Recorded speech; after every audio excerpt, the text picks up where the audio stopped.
저는 결혼한 지 10년이 되었어요. 평범한 일상이었고 결혼 생활도 안정적이라고 생각했죠.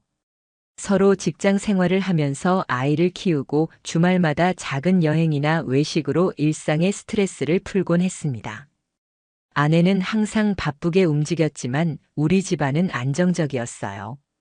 그런 어느 날부터 아내의 태도가 조금씩 변하기 시작했습니다. 처음에는 아주 사소한 변화였어요.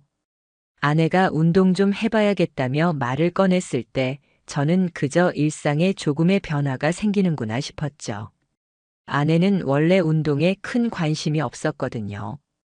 주말마다 아이와 함께 산책을 간다고 해도 필라테스나 요가 같은 건 전혀 관심이 없던 사람이었어요. 그런데 어느 날 갑자기 필라테스에 등록한다고 하더군요. 요즘 몸이 좀 안 좋다고 느끼는 것 같아서 운동을 시작할까 해라고 말하면서요. 처음에는 단순히 건강을 챙기기 위한 일이라고 생각했어요. 그리고 저는 그래, 좋네. 건강을 챙기면 좋지라고 대답했죠. 하지만 이상한 점이 하나씩 생기기 시작했어요. 아내는 운동을 시작한 이후로 점점 더 많은 시간을 필라테스에 쏟기 시작했어요. 처음에는 일주일에 2번 정도였고 나중에는 매일 가더니 심지어 새벽 수업도 듣겠다고 하더군요. 저는 그게 그렇게 나쁘다고 생각하지 않았어요. 그저 자기 자신을 돌보려는 것이니까요. 그런데 그게 단순한 운동이 아니었다는 걸 알게 된 건 그 이후였어요. 아내는 점점 외모에 집착하기 시작했어요. 예전에는 그렇게 화장을 안 하던 사람이었는데 이제는 매일 아침 화장을 진하게 하고 외출을 했어요. 옷도 달라졌습니다. 기존에는 너무 간편한 옷만 입었던 사람이 갑자기 짧은 니트와 타이트한 바지를 입기 시작했어요. 그리고 점점 더 잘 꾸미는 모습이 보였죠. 저는 그 모습을 보며 요즘 스타일 좀 바꿨네? 라고 물었어요. 아내는 그저 운동하면서 몸이 좋아지니까 옷도 좀 새로 사고 싶었어 라고 대답했죠. 말이 그럴듯했지만 저는 그 안에 뭔가 다른 이유가 있을 거라고 느꼈습니다. 그건 그저 첫 번째 작은 신호였죠. 그리고 또 한 가지. 아내는 점점 더 외출 시간이 많아졌습니다. 주말이면 필라테스 수업을 듣는다고 나가고 퇴근 후에도 가끔씩 필라테스 가야겠다며 나가곤 했어요. 평소 같으면 가족과 함께 저녁을 먹고 이야기하며 시간을 보냈겠지만 이제 아내는 하루 종일 바빠 보였어요. 일이 끝나면 필라테스를 갔다 오고 저는 그때부터 점점 불안해지기 시작했습니다. 내가 무슨 실수를 했을까? 왜 이렇게 나에게 무심할까? 아내가 나에게 더 이상 관심을 두지 않는 것처럼 느껴졌어요. 어느 날 저녁 아내가 다시 오늘도 필라테스 간다며 나가려는 순간 저는 문득 무언가 이상하다는 생각이 들었어요. 아내가 출발한 후 저는 스마트폰에 설치된 위치 추적 앱을 확인했습니다. 처음엔 그냥 우연히 생각난 것뿐이었지만 아내가 가는 경로가 매번 일정하게 보이기 시작했어요. 필라테스 스튜디오로 가는 길이었죠. 그런데 그날 이상한 점을 발견했어요. 아내가 가는 길목에 있던 작은 카페가 보여요. 필라테스 스튜디오는 그 카페와는 거리가 꽤 있었는데 그 카페에서 아내의 위치가 멈추더군요. 그 순간 제가 느낀 것은 심장이 멎는 듯한 느낌이었어요. 왜 필라테스를 가야 할 시간에 그 카페에 있었을까요? 그리고 며칠 후 저는 아내가 카페에 다녀온 후 그 시간대에 조금 다른 경로로 돌아온 것을 알게 되었어요. 이번에는 그냥 지나치는 게 아니라 그 카페에 오래 있었다는 사실이 의심스러웠습니다. 필라테스를 마친 후 아내가 과연 어디에서 무엇을 했는지 모르겠다고 생각했어요. 점점 더 이상한 점들이 눈에 띄기 시작했죠. 그날 밤 아내가 늦게 집에 들어왔을 때 저는 조용히 말을 꺼냈어요. 오늘은 어디 갔어? 아내는 조금 놀란 표정을 지었지만 금세 필라테스 다녀왔어라고 대답했어요. 그런데 그 말이 점점 더 어색하게 들렸습니다. 그녀의 표정이 달라졌고 눈이 피로해 보였어요. 계속해서 무언가를 숨기려는 느낌이 들었습니다. 그때부터 저는 의심이 깊어졌어요. 무언가가 분명히 잘못되어 가고 있다는 걸 느꼈어요. 그날 밤 아내가 잠든 후 저는 다시 그녀의 가방을 뒤져봤습니다. 필라테스 가방이었지만 그 안에서 발견한 것은 놀라운 것이었어요. 그것은 작은 메모지였고 거기엔 오늘도 멋졌어요. 내일도 기대돼요. 라는 문구가 적혀 있었습니다. 그리고 메모지의 뒷면에는 한 사람의 이름이 적혀 있었어요.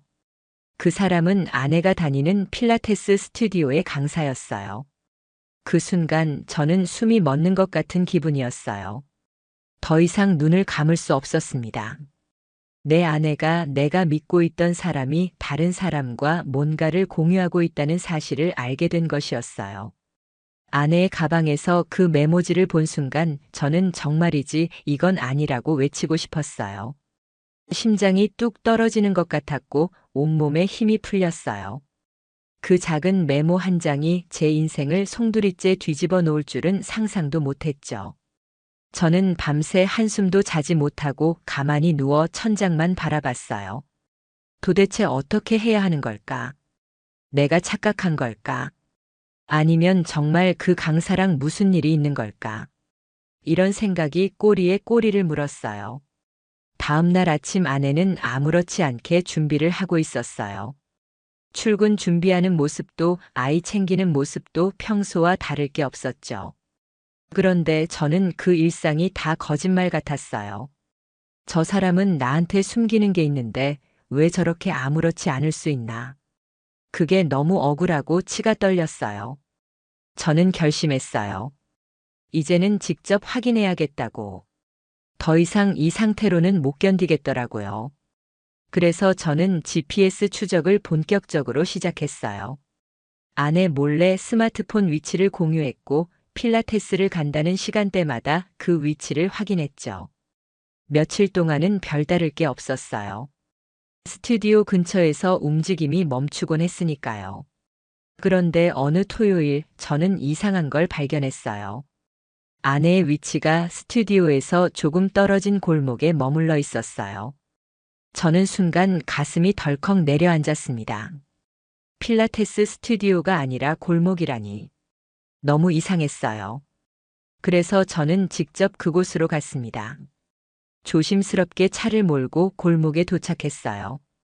오래된 모텔이 하나 있었고 그 근처에 익숙한 옷차림의 여자가 보였어요. 제 아내였습니다.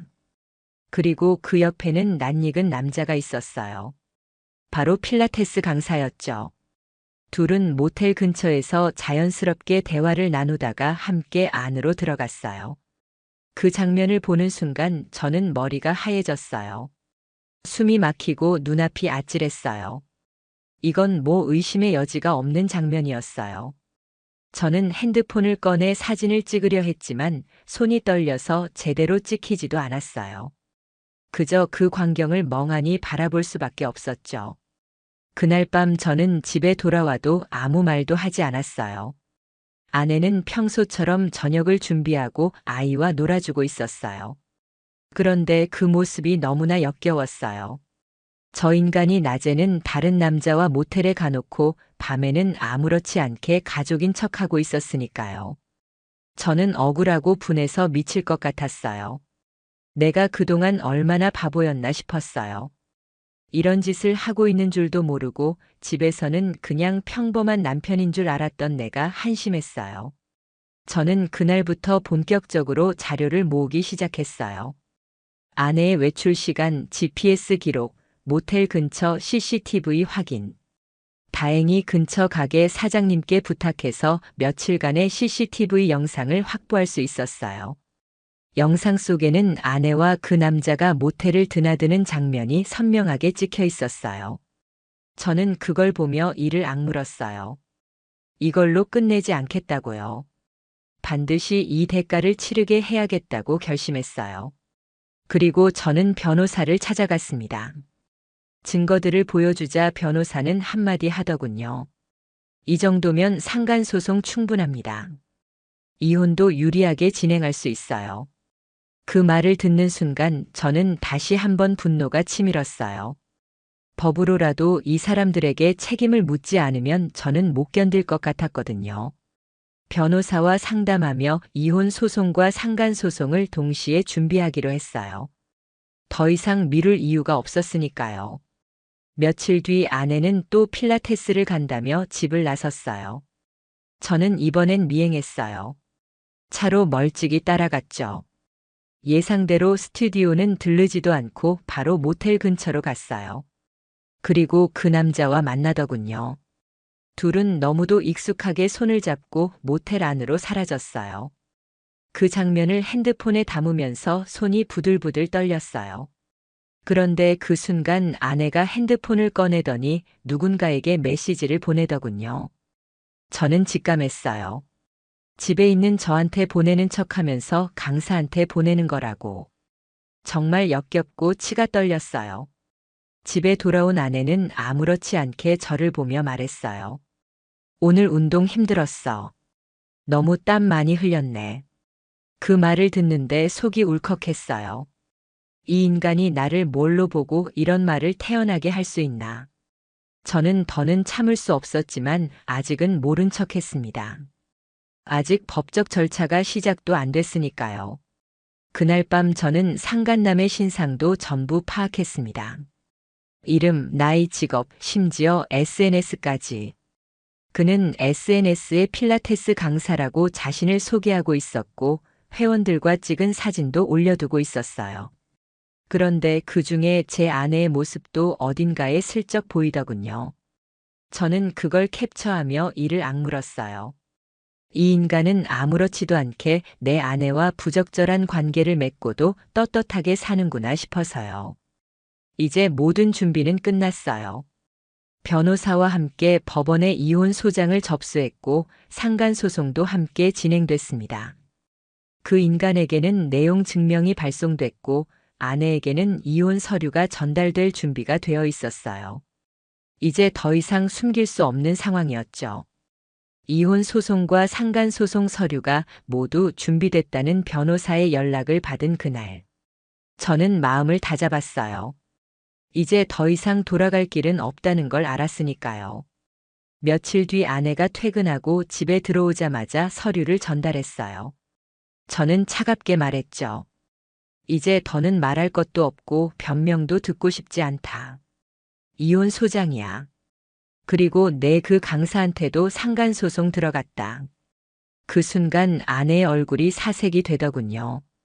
입을 벌리더니 아무 말도 못하고 그냥 저를 바라봤어요. 그 눈빛이 얼마나 역겨웠는지 몰라요. 놀랐다거나 억울하다거나 어떤 감정인지 알 수 없는 표정이었어요. 잠시 후 아내가 떨리는 목소리로 말했어요. 오해야. 나 그 사람하고 그런 거 아니야. 진짜 그 말을 듣는 순간 피가 거꾸로 솟는 것 같았어요. 오해라니요. GPS 위치에 CCTV에 내가 직접 본 모텔에서의 모습까지 있는데 이게 오해라고요? 저는 비웃었습니다. 그래. 그럼 법원 가서 그렇게 말해. 그게 내 마지막 변명이니까. 아내는 계속 뭐라고 말을 하려고 했지만 저는 듣고 싶지 않았어요. 이미 결정은 끝났으니까요. 그날 밤 아내는 거실에 앉아 한참 동안 울더군요. 하지만 저는 그 울음소리가 한심하게만 들렸어요. 제가 그동안 얼마나 속았는지, 내가 그 사람을 믿고 가정을 지켜왔던 시간이 얼마나 우스웠는지 생각하니 저 스스로에게 미안하더라고요. 며칠 후 상간남 그 강사한테도 서류가 전달됐어요. 변호사를 통해 전달받은 반응은 참 뻔뻔했어요. 인정할 수 없다는 답변과 함께 본인은 단지 회원과 친하게 지냈을 뿐이라고 했답니다. 진짜 어이가 없었어요. 모텔 드나든 게 친하게 지낸 거냐고 같이 웃고 팔짱 낀 게 운동의 연장이냐고요. 그래서 저는 변호사에게 말했어요. 밥에 그런 거 절대 없어요. 끝까지 갑니다. 위자료든 뭐든 끝까지 받아내야겠어요. 그리고 법적 절차가 시작됐어요. 양측에서 입장을 내고 증거가 제출되고 법원은 조사를 진행했습니다. 그 과정에서 아내는 저에게 한 번 더 찾아왔어요. 그리고는 이런 말을 했어요.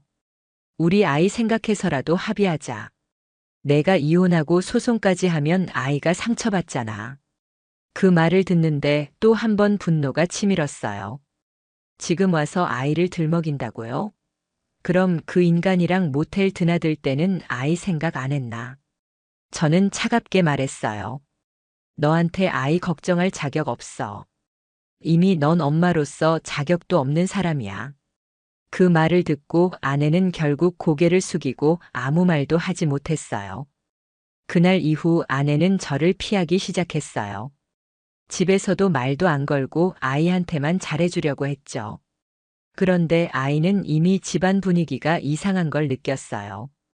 아이가 저한테 조심스럽게 묻더군요. 아빠 엄마랑 왜 싸웠어? 엄마가 요즘 울어. 그 말 듣는 순간 가슴이 미어졌어요. 아이한테는 아무 잘못도 없는데 이런 집안의 어둠을 느껴야 한다는 게 너무 미안했어요. 그래서 저는 아이에게 이렇게 말했어요. 엄마랑 아빠가 조금 다퉜는데 아빠가 널 더 많이 지켜줄게. 걱정하지 마. 아이는 제 말을 듣고 고개를 끄덕였어요. 저는 그걸 보며 다짐했어요. 이 아이만큼은 절대 상처받지 않게 해야겠다고요. 그래서 더 강하게 나갔어요. 변호사와 함께 소송 절차를 꼼꼼히 준비했고 특히 상간소송에 집중했어요. 법적으로 이 인간들이 얼마나 파렴치했는지를 명확히 증명해야 했으니까요. 그리고 마침내 법원에서 첫 신문이 열렸습니다.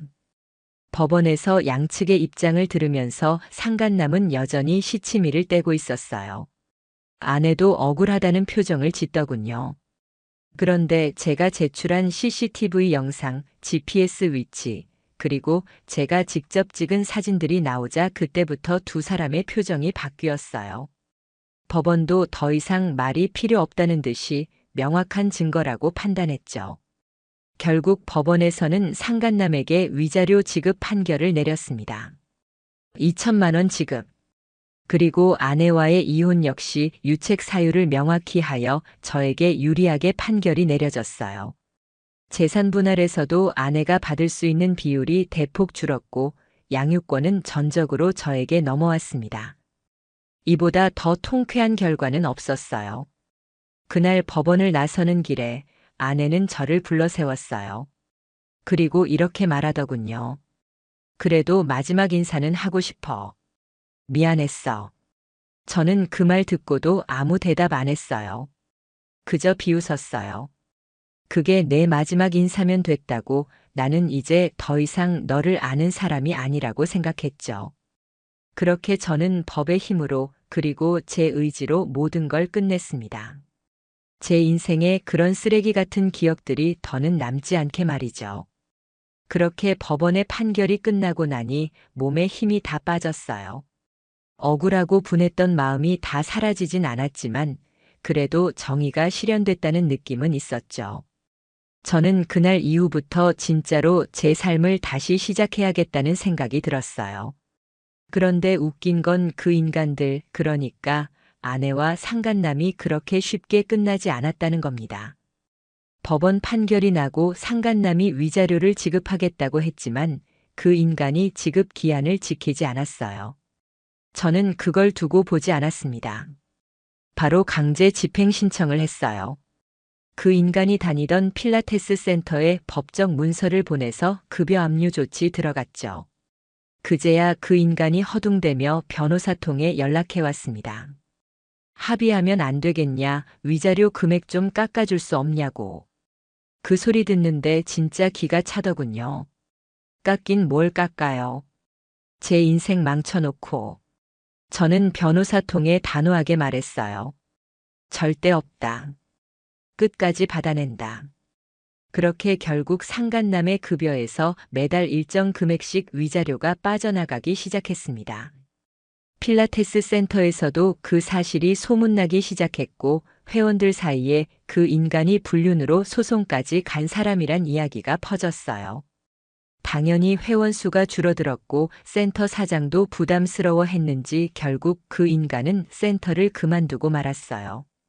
그렇게 직장도 잃고 돈도 매달 빠져나가고 인생이 조금씩 무너지는 모습을 보니 조금은 속이 시원했어요. 저 인간이 벌 받는 걸 제가 눈으로 확인할 수 있었으니까요. 아내는 더 처참했어요.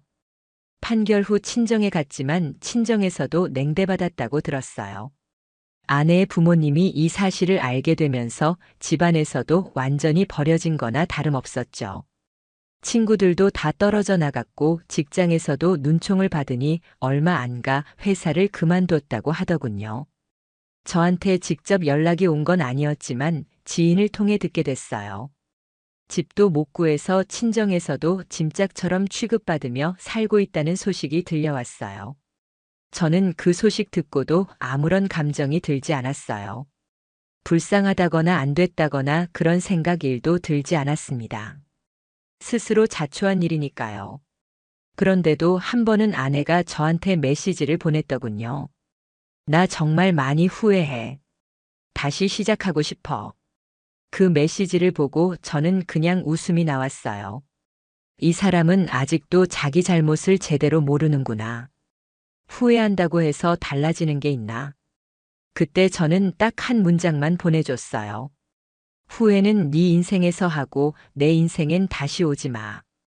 그 이후로는 연락이 없었어요. 그걸로 끝이었죠. 그렇게 시간이 흘렀고 저는 아이와 함께 일상을 되찾기 시작했어요. 아이가 학교에서 상도 타고 친구들도 많아졌어요. 저는 아이와 시간을 보내며 제 삶이 다시 살아나고 있다는 걸 느꼈습니다. 아이의 웃음소리가 제게 가장 큰 복수였어요. 내가 지킨 가정, 내가 다시 만들어가는 삶이 진짜 복수라고 느꼈어요. 그리고 저는 상간소송의 판결문을 액자에 넣어 보관하고 있어요. 법원의 판결문에는 이렇게 적혀 있었어요. 피고인은 원고의 배우자와 부적절한 관계를 지속하여 혼인관계의 파탄을 초래하였으므로 위자료 지급을 명한다. 그 문장을 볼 때마다 저는 스스로에게 말했어요. 정의는 반드시 실현된다. 제가 참아가며 모은 증거와 싸움의 결과가 여기에 있거든요. 법적으로도 모든 절차가 끝나고 저는 변호사와 함께 모든 서류를 정리했어요. 나중에 아이가 커서 진실을 알고 싶어 할 때 제가 겪었던 일을 있는 그대로 보여주려고요. 아빠는 이런 일 당했지만 끝까지 싸워서 이겨냈다. 그렇게 말해주고 싶었어요. 그 이후로 저는 삶의 소중함을 더 느끼며 살고 있어요. 새벽이면 혼자 산책을 나가요. 조용한 공원에서 숨을 크게 들이마시면 이제야 살 것 같은 느낌이 들죠. 그리고 아이와 주말마다 시간을 보내면서 이 사람이 내 삶의 전부라는 걸 느껴요. 저는 더 이상 아내와 상간남의 소식을 들으려 하지 않아요. 그들의 인생은 그들이 책임지고 살아야 하니까요. 저는 다시는 누군가의 거짓말에 속지 않겠다고 다짐했어요. 이제 제 삶에는 진심과 진실만 남겨두기로 했습니다. 그게 제가 다시 살아가는 방법이었으니까요. 시간이 꽤 흘렀어요. 처음에는 이 고통에서 벗어날 수 있을까 했지만 시간이 지나니 정말 사람은 다 치유된다는 걸 알겠더라고요. 물론 완전히 잊을 순 없었어요. 가끔 혼자 있을 때면 그때의 기억이 문득 떠오르긴 했죠. 내가 그렇게까지 바보였나 싶기도 하고 그 인간들이 나를 그렇게까지 우습게 봤나 싶어서 치가 떨리기도 했어요. 그런데도 저는 매일 스스로 다짐했어요. 그래도 나는 지지 않았다. 끝까지 책임 묻고 이겨냈다. 아이와의 일상은 생각보다 빨리 안정을 찾았어요. 아이도 처음에는 엄마의 빈자리를 느끼는 듯 했지만 곧 잘 적응해줬어요. 저는 아이에게 모든 걸 다 쏟아부었어요. 학교 행사도 빠지지 않고 참석했고 주말이면 캠핑도 가고 맛있는 것도 먹으러 다녔어요. 그렇게 하루하루를 보내다 보니 정말 조금씩 저도 다시 웃을 수 있었어요. 어느 날 오래된 친구한테 연락이 왔어요. 그 친구는 알고 보니 상간남의 근황을 들었다고 하더군요. 그 인간 결국 필라테스 강사 일도 못하게 됐답니다. 회원들도 다 떨어져 나가고 지인들도 다 끊기고 업계에서도 이미 이미지가 망가져서 아예 발을 못 붙이고 있다는 거였어요. 친구는 저한테 그러더군요. 그 인간 이제 친구도 없대. 그 잘난 강사라는 사람이 결국 다 잃고 혼자 산대. 그 말을 듣고 저는 그냥 무덤덤했어요. 예전 같으면 속이 시원했겠지만 이제는 그런 소식에도 별 감정이 없었어요. 그냥 그 인간은 그렇게 살면 되는 거죠. 자기 손으로 부숴놓은 인생이니까요. 아내도 결국 다시 연락이 오지 않았어요. 마지막으로 받았던 그 문자가 전부였죠. 나 진짜 많이 후회해. 정말 미안해. 그거 하나 남기고 다시는 연락이 없었어요. 그리고 그게 맞았어요. 서로 다시는 마주치지 않는 게 그게 서로의 인생의 마지막 예의였으니까요. 이혼 판결문과 상간소송 판결문은 지금도 제가 보관하고 있어요. 가끔 꺼내 볼 때마다 이 문장이 눈에 들어와요. 혼인관계 파탄의 책임은 피고에게 있으며 이에 따른 법적 책임을 명한다. 그 문구를 볼 때마다 저는 스스로를 토닥입니다. 수고했다. 정말 잘 싸웠다. 제가 포기하지 않고 끝까지 싸운 덕분에 이렇게 다시 살 수 있게 된 거니까요. 그리고 저는 이제 새로운 인생을 살고 있어요. 아이와 매일 웃고 제가 하고 싶은 공부도 다시 시작했어요. 새로운 취미도 생겼고 좋은 사람들도 새로 만나게 되었죠. 상처는 아직 남아있지만 그 상처마저도 이제는 저를 더 강하게 만들어주는 증거 같아요. 나는 무너진 적이 있었지만 다시 일어났고 절대 다시 무너지지 않을 거라는 걸 매일 다짐하며 삽니다. 불륜이란 건 정말 어떤 식으로든 대가를 치르게 되어 있어요. 그게 법적이든 사회적이든 인생의 끝에서라도 반드시 돌아오게 돼 있어요. 저는 그걸 제 눈으로 똑똑히 봤어요. 상간소송도 이혼도 그리고 그 뒤의 삶까지. 저는 끝까지 그 대가를 물었고 결국 그들의 삶은 그렇게 무너졌어요. 그래서 저는 오늘도 제 삶을 지킵니다. 아이와 함께 웃고 진심을 다해 하루를 살아가요.